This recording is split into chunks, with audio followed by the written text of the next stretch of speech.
Hello everybody. So today's lesson comes from the kitchen and your challenge for today is a word challenge. Can you name at least 6 objects that Jane has in her kitchen that I have in my kitchen? Well, here I have, if I can just show you, a tray covered by a towel, and on that tray there are 10 objects. Let's see how well you do. So let's begin. Now, what do you think this is? So that's the first object. This is a set of kitchen scales, which is very different to the scales that you find in your bathroom. So kitchen scales, we put ingredients inside to weigh them. Now I'm going to pop over to the Rotherham Community Facebook in a while because I hear that they're going to post a cake recipe where you don't need scales to weigh the ingredients, but you just use yogurt pots. Wow, I'm really excited about that. So that's the first object. Did you get it right? Well, let's go to something a little bit more unusual. In my kitchen, I have this. What is it?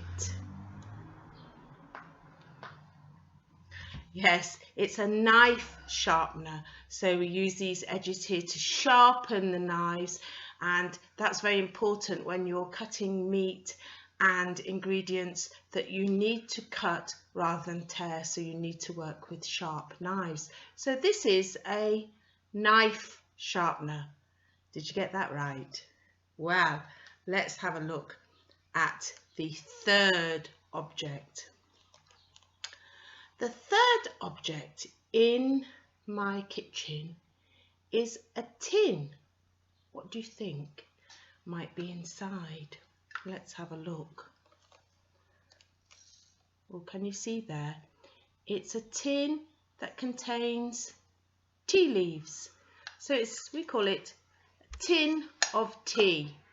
So as well as having a tin of tea, I also have tea that comes in packets that I can just buy from the shop that contains tea bags.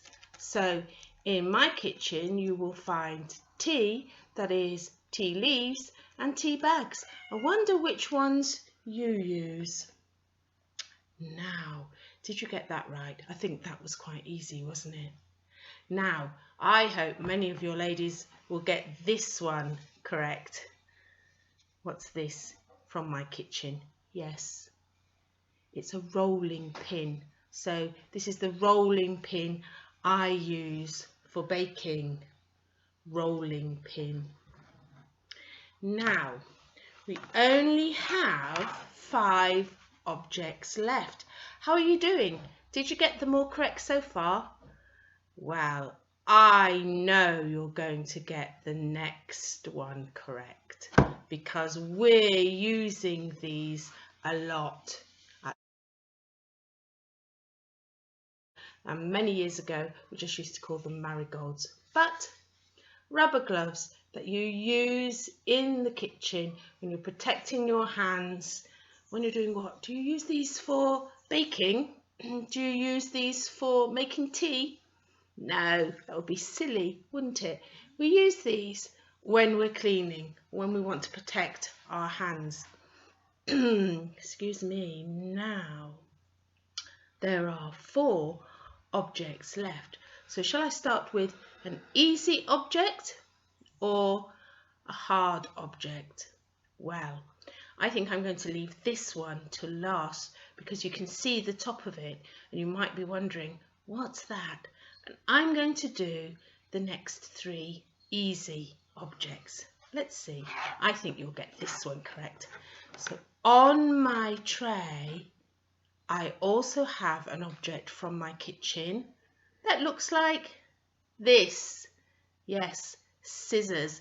But these are scissors that I only use in the kitchen. So if you use scissors to cut open packets of food or to use in your kitchen, then you shouldn't be taking those scissors out and using them for other things, because it's safer and healthier if you just use the scissors for your kitchen.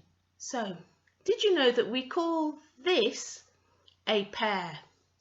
A pair of scissors. Look, two sections of the scissors have to work together.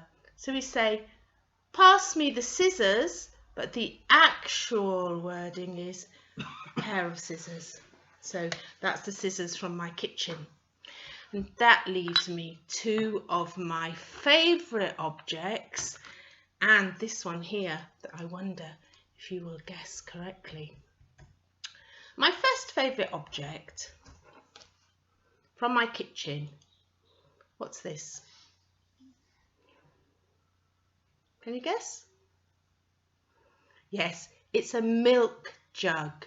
It's a jug, so the shape of it, this is what we call a jug, if you see this shape, and we put milk inside this smaller jug. So this is my milk jug. So if I'm having my tea and my teapot and accessories are on my tray, I'll have the milk in a jug, and that's how I add the milk to my cup of tea.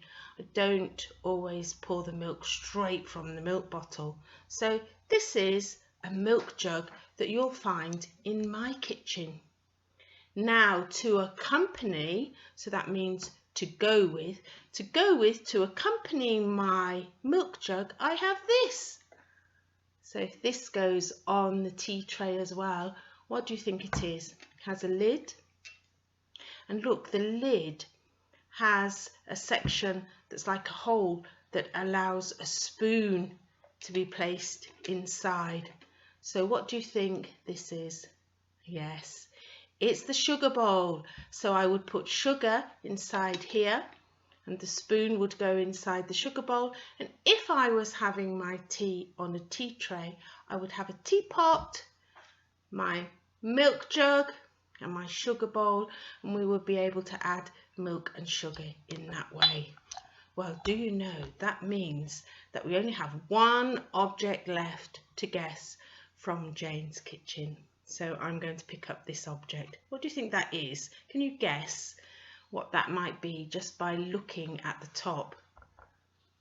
Well, this is Mrs. Angry. Now, you can see its hair set onto what's supposed to look like a face, and then it has bits inside. Let's not drop all the liquid. That gave you a bit of a clue what was in there. And then it's made to look like a person, and right at the very top, if I can take that top off, there are holes there. So can you guess what it is? Or maybe you have one of these in your kitchen as well. Well, this is my microwave cleaner. So very important to clean the microwave, and the easiest way to do it is to use one of these. I take the lid off, which looks like somebody's hair, and inside there's a mark that shows you where to put the water to, what point to put the water to, and what point to add vinegar to. And what I do is I add some vinegar and I add the water, that's inside there. I put the hair top back on and I place it in the microwave. So once I put the microwave on, out of the top of the head steams the water and vinegar, and that's how the microwave is cleaned, and that's why she's called Mrs. Angry, because there's steam coming out of the top of her head. So that's 10 objects from the kitchen today. I wonder how many you got correct and whether you can name all of the objects in your kitchen. So that's the end of today's challenge. How many did you name? Well done. Bye now.